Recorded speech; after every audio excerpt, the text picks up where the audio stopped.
The question scientists and philosophers have been contemplating for centuries. Are boss nerfs good or bad? Is high difficulty good or bad? This video is not the first one discussing this topic. Sekiro brought this up a lot, as well as other games, and recently Hollow Knight Silksong. Is it too difficult or just right? Should bosses be nerfed in order to appeal to the masses and make more people be able to enjoy and play through the game? I recently posted these two Silksong videos here, and each one of these videos got a lot of comments, and we talked about difficulties and different bosses. So the first Silksong update nerfed a, for many people, pretty easy boss. I beat it without getting hit at all. But Team Cherry, Silksong's developers, did not nerf a fight a lot of people complain about. The majority, including Moist Critical, hated this fight, and many people even quit the game because of it. But no nerf. So I made a video about how weird I find this choice, and as I mentioned, we discussed this in the comments. And I realized something. I agreed with the no nerfs side, which enjoys difficulty. Says difficulty is the point of a Souls-like, and having to fight a boss multiple times and while doing so improve as a player and get better is the whole point, and it's fun. Difficulty and improvement are fun. And while agreeing with that, I also simultaneously agree with difficulty nerf options. So how is this possible?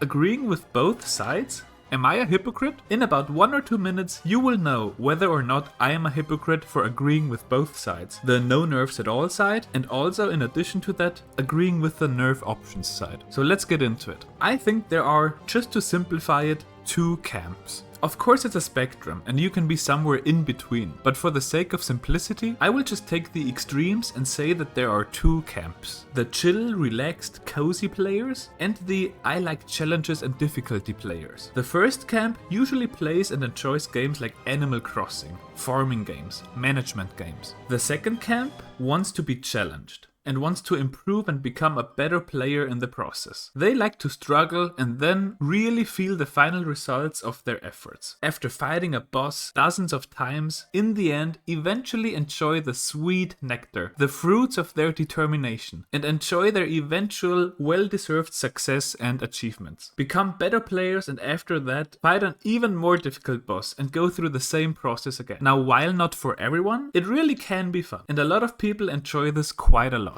The second camp I just talked about naturally prefers and chooses harder games, like Souls-likes, and they like that. But what if someone from the first camp wants to try one of those? Why would they ever do that, you might ask? Well, in case of Sekiro, maybe they thought the graphics looked great. Maybe the game was a birthday gift from a friend. Maybe the friend didn't know that it's a difficult game. Maybe they saw Silksong has by far the most wishlists, about 170,000 more wishlists than even the second most wishlisted game on Steam, and thought, wow, what an anticipated game. I want to try it too. There can be many different reasons why a Camp 1 member might want to try a difficult game. Or maybe they believe they have what it takes. Anyways, so whenever that happens, those people are usually and understandably overwhelmed. Of course they are. Should they have a right to see the entirety of the game? They bought it after all. What do you think? Please feel free to tell me in the comments below. Are they entitled to play the entire game to the end? They spent money on it. Or should they get good? Developers can do with their games whatever they want after all, right? If the developers think that access to certain parts of the game have to be deserved and require skill, then they can design their own game however they want, right? Or is that toxic gatekeeping? What do you think? So, here is what I personally think.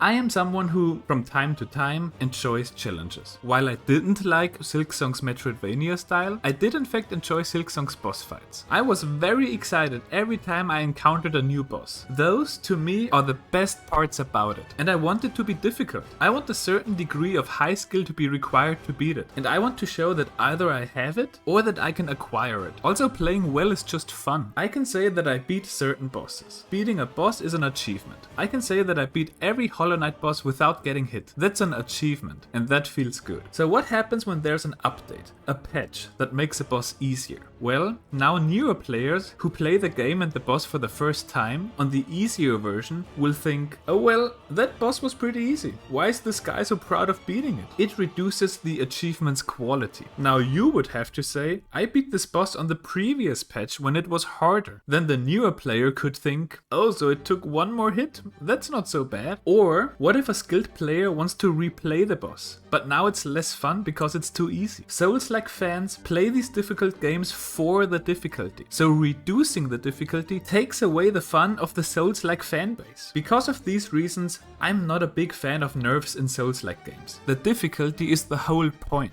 Okay, now, then why do I agree with this comment here? Well, imagine your partner from Camp 1 wants to try the highly wishlisted Silksong, but he or she is too bad. And now they are sad because they were looking forward to it so much. But they are stuck in the early game. Improving enough and getting good enough might be way too much for them and take weeks or months even. I would not want to see my wife sad and disappointed. So my opinion on this entire topic is, don't force a difficulty on every player. People are so different. Souls-like fans love the difficulty. And Camp 1 members, while you could of course say get better or leave, I feel like that's really harsh. I think there should be options. With options, better players can still brag with having beaten the hard mode and feel good about themselves, while worse players from Camp 1 have the opportunity to play on easy mode and get through the game, experience the story, etc. This way, both camps are happy. One of many reasons why I like Super Smash Bros. Melee, look at